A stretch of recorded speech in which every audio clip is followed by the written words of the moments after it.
Journal Combat, 21 novembre 1944.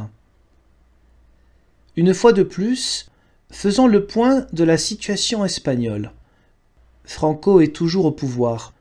Il espère y rester, et n'espérant plus le faire avec ses amis traditionnels, il essaie de le faire avec l'appui des démocraties. Il a donc fait des avances. Il a parlé de l'Espagne phalangiste comme d'une démocratie organique. Et il a eu l'idée d'un bloc catholique dont l'Espagne serait un des membres. Il a cru ainsi avoir fait assez de concessions pour pouvoir réclamer une place à la conférence de la paix. Il a fait valoir alors que des nations qui avaient pu se maintenir en paix devaient être plus aptes que d'autres à s'occuper des problèmes que pose la paix. Dans le même temps, des tractations s'engageaient pour la création d'un gouvernement espagnol de transition. Franco lui-même a fait des offres, restées vaines jusqu'ici, au parti monarchiste, tandis qu'à Paris, un monsieur Maura se disait chargé par les Espagnols républicains d'engager des pourparlers avec le caudillo. Sur ce point, la Unión Nacional, qui a son siège à Paris, vient de démentir la nouvelle, sans nommer toutefois M. Maura. En face de Franco, on trouve les républicains espagnols et les Alliés. Les Alliés ont adopté une politique ambiguë, ils soutiennent des relations diplomatiques avec l'Espagne. Monseigneur Spillman use de son crédit en faveur de Franco, et les conservateurs britanniques ont attendu les dernières propositions du dictateur pour lui refuser tout droit moral à entrer dans la conférence de la paix. Mais en même temps, les Alliés favorisent l'opposition républicaine. La notion de démocratie phalangiste n'a rencontré chez eux qu'un succès d'incrédulité.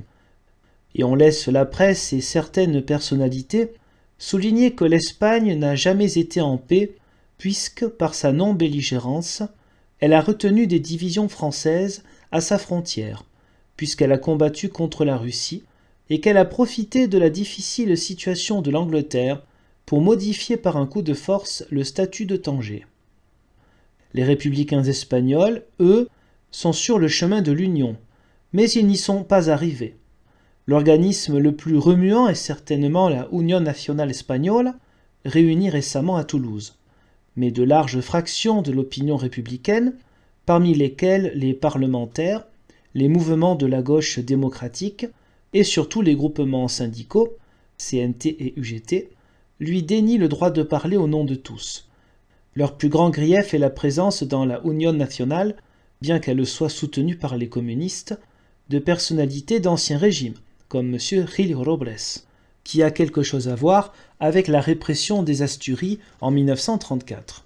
Il est probable, en tout cas, que l'union de républicains a plus de chances de se faire autour d'hommes comme Prieto, actuellement au Mexique, ou Negrin, qui est en Angleterre. Tout cela n'empêche pas les républicains de préparer d'un même cœur la chute du régime franquiste et de s'étonner des incertitudes de la politique alliée. Comme on le voit, il y a toujours des Pyrénées, et si nous devons souhaiter qu'il n'y en ait plus, cela ne sera possible que le jour où l'Espagne sera notre amie.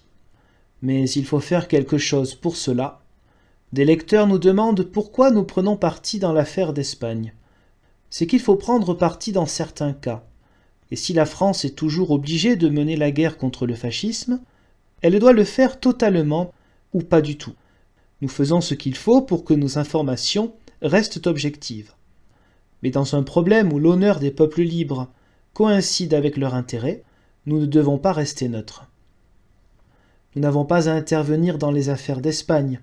Nous sommes même de sentiment que les républicains doivent attendre le bon moment pour agir à coup sûr. Mais nous savons qu'il suffirait d'une pression diplomatique alliée pour assurer la chute de Franco et pour éviter que coule l'un des sangs les plus généreux de l'Europe. Il y aurait de la lâcheté à ne pas faire ce qu'il faut pour cela, en disant ici notre conviction impérieuse. La France n'y perdra rien. Les seuls amis que nous ayons en Espagne sont les républicains, mais ils sont les plus nombreux. Nous en avons ainsi 640 000 que nous n'oublierons jamais. Il y a 6 ans qu'ils désespèrent dans les prisons franquistes. Les républicains espagnols ont connu comme nous le malheur et la lutte sans espoir. Eux et nous sommes entrés dans une communauté de cœur et d'esprit qui ne finira pas. Nous ne voulons pas d'amis dont nous ne puissions être fiers. Et cette amitié-là nous honore autant qu'elle nous engage. La France républicaine ne peut avoir deux politiques, puisqu'elle n'a qu'une parole.